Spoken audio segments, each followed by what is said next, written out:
Hi, it's Chris from Chris Wilson Coaching. Thanks for stopping by. This is the first episode of Business Basics for the year 2022. And the show today was inspired by an interview I did on the Leadership Stack podcast. It's a great show. I'll put the links below. And during the interview, the show host, Sean, asked me about how I started my business. And I really had a good time reminiscing back to 4th of July weekend, 1990, when I started my guitar school.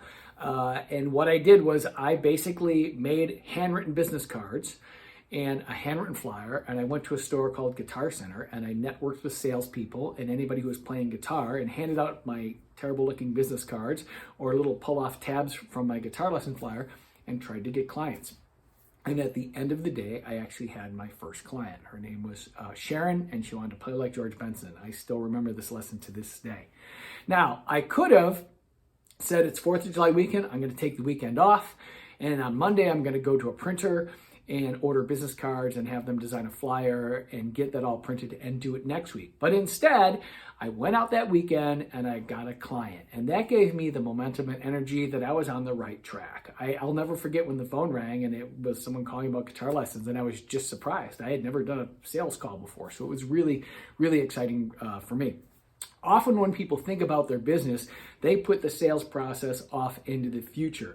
They think about all these other things they need to do, and once all those things are in place, they actually have to go about selling or figure out how they have to sell. I think you should try to get into the sales process as quickly as possible. In my case, it was guitar lessons. I already had the skill, so I could sell them right away.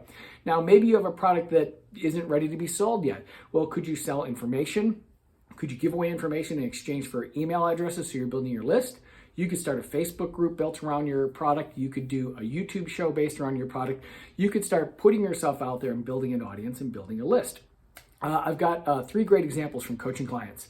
One person was in the green energy sector, a very smart guy, MBA. And when we talked about his business, he talked about things like logistics and how he needs to rent a warehouse to store all this stuff, and is there just-in-time delivery. And when we talk about sales, he thought of it as something like way in the future. Now, he was going to be selling a product that was $20,000 to $30,000 that required face-to-face selling.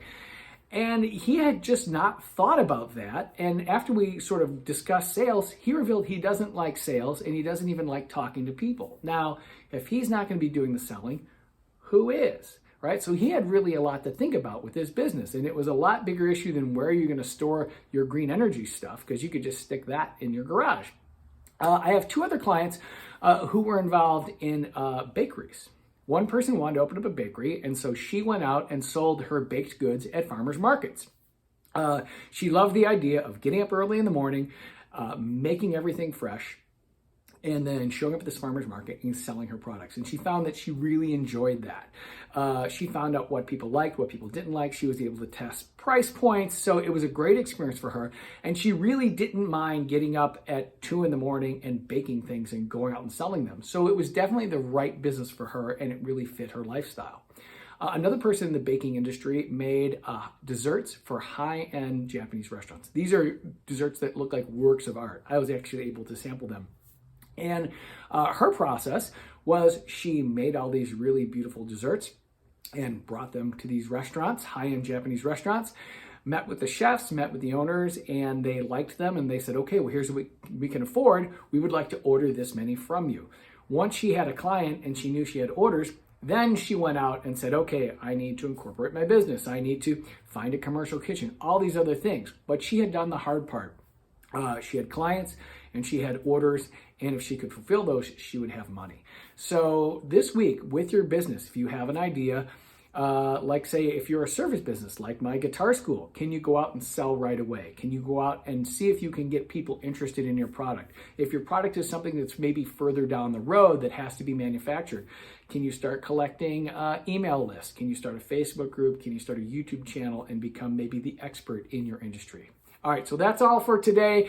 Go out and do something. I'll see you next time. Thanks. Bye.